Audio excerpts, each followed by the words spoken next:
The night was warm but heavy with silence as the lights of the small-town talent show flickered to life. People from all walks of life filled the community hall, their conversations buzzing with anticipation for a night of entertainment. Most were here to escape the ordinary struggles of daily life, hoping for laughter, amazement, or at least a distraction.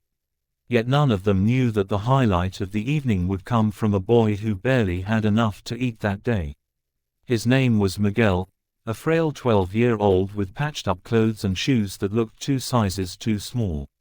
Miguel had always been invisible, another face lost in the crowd, a boy who sold candies by the roadside and sang to himself under the dim glow of a street lamp.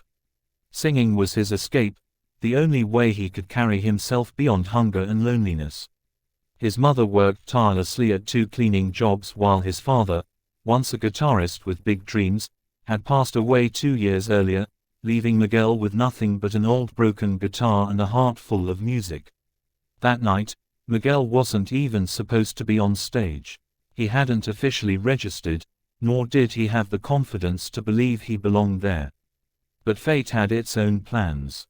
The show had an unexpected cancellation, and when the organizer, desperate to fill time, saw Miguel lingering nervously backstage with his guitar, he asked if the boy wanted to perform. Miguel's heart raced. He had dreamed of singing before an audience, but his trembling hands betrayed his fear.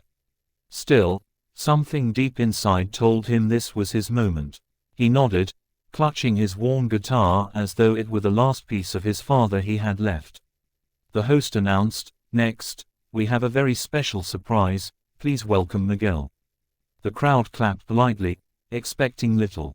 A small boy in faded clothes didn't promise much, and some in the audience whispered, almost dismissively, probably just another kid trying his luck.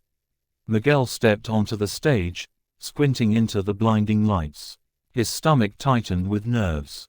He adjusted the microphone, his voice barely audible as he said, "Good evening. I'd like to sing a song that my father used to love, Hotel California." A murmur rippled through the hall. It was a classic, iconic, and challenging song, one that even seasoned performers struggled to master. Some raised their brows skeptically. The boy strummed his guitar, and for a moment his fingers stumbled over the strings. Then he closed his eyes and let the first note leave his lips. Instantly, the atmosphere changed. His voice, though young, carried a depth and purity that stunned the audience into silence. It wasn't just sound, it was soul.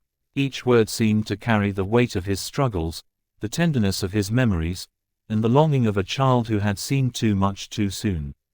The melody flowed like water, and by the chorus, people leaned forward, captivated. A man in the front row whispered, "That's an angel's voice." Even the judges, who had been casually flipping through notes moments earlier, were frozen, their eyes widening as the boy's voice filled the hall. It wasn't perfect, but it was raw, real, and filled with emotion that no training could teach. Miguel reached the final verse, his voice trembling with both fear and passion, and when he sang the closing line, the hall erupted, not in polite applause, but in thunderous standing ovation. Tears streamed down faces, strangers held hands, and people shouted his name. Miguel stood there stunned, overwhelmed by the response, as if he had just awakened from a dream. He bowed awkwardly, unsure of what to do, and clutched his guitar as though it might vanish. Among the crowd was a man named Thomas, a wealthy businessman who rarely attended such community events. He had come out of obligation, not expectation. Known for his cold demeanor and obsession with success, Thomas had little patience for sentimentality.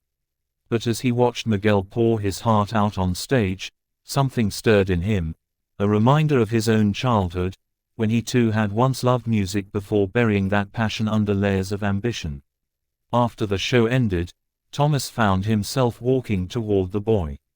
Miguel was sitting alone, his guitar across his lap, looking both exhilarated and frightened. "You have an incredible gift," Thomas said, his voice softer than usual. Miguel looked up, surprised, and murmured, "Thank you, sir. It was my father's favorite song." I just wanted to make him proud." Something in the boy's honesty pierced Thomas's guarded heart. He asked about Miguel's life and learned of his struggles, how he sold candies on the street to help his mother, how he practiced with a broken guitar, and how this performance had been pure chance. Thomas felt an unfamiliar tightness in his chest. For years, he had measured life only in profits and deals, but here was a child who had nothing, yet gave everything through a single song. The next day, Miguel's story spread across town.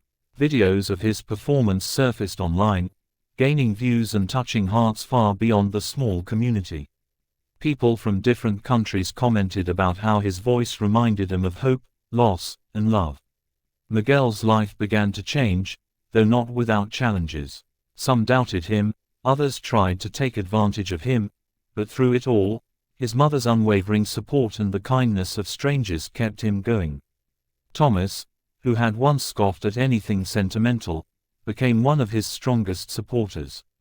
He paid for Miguel's education, bought him a new guitar, and even arranged for him to train with professional vocal coaches. But Thomas insisted on one thing, that Miguel never forget the humility and heart that made his voice special. Months later, Miguel was invited to perform at a larger stage in the city, this time with cameras, press, and thousands in attendance. As he walked out, he felt the same fear he had on that first night, but he remembered his father, his mother, and the faces of those who believed in him. When he began to sing, Hotel California, once more, the arena fell into the same silence as that little community hall. This time, when he finished, the applause was not just loud, it was deafening. People cried, cheered, and some even whispered prayers of gratitude for being reminded of beauty in such a chaotic world. Backstage, Miguel hugged his mother tightly, tears streaming down his face. "Papa would be proud, Mama," he whispered. She kissed his forehead and said, "He already is, my son." In that moment, Thomas, standing nearby, realized something profound. This wasn't just about music. It was about the power of humanity, the way a single act of courage from a poor boy could unite strangers, melt hardened hearts, and remind the world that true wealth was not in possessions but in love, kindness, and the gifts we share. From then on, Miguel's journey continued. He sang across countries, but he never stopped singing in small places too, hospitals, shelters, orphanages, anywhere people needed hope. Because Miguel understood that his voice wasn't just his own. It belonged to everyone who needed to be reminded that light can rise even from the darkest corners. Answer, the poor boy with the angelic voice who once sang in patched clothes became more than a singer. He became a symbol of resilience, of generosity, and of the simple yet profound truth that music, like kindness, has the power to melt hearts and change lives. The world, for a moment, felt a little less divided, a little more human, all because one boy dared to sing.